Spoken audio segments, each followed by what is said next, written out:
500 বছরের বেশি সময় প্রতীক্ষার অবসান ঘটিয়ে শ্রীরামচন্দ্রের প্রাণ প্রতিষ্ঠা সম্ভব হয়েছে প্রধানমন্ত্রী নরেন্দ্র মোদীর আন্তরিক চেষ্টার জন্য।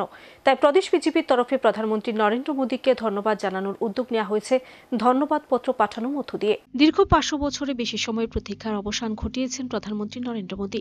হিন্দু অংশের মানুষের দীর্ঘ অপেক্ষা শেষে রাম জন্মভূমি অযোধ্যায় সম্প্রতি শ্রীরামচন্দ্রের প্রাণ প্রতিষ্ঠা পেয়েছে।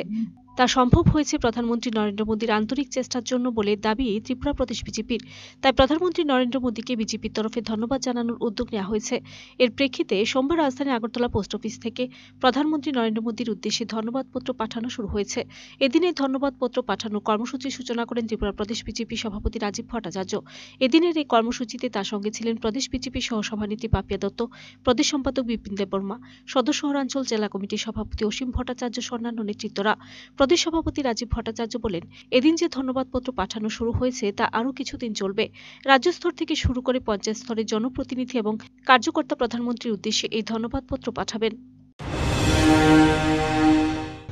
আমরা জানি যে আমাদের দীর্ঘ প্রায় 500 বছরের যে লড়াই, আমরা যারা সনাতন ধর্মে বিশ্বাস করি, আমাদের আরাধ্য দেব রামলালা অযোধ্যাতে তার প্রাণ প্রতিষ্ঠা পেয়েছে।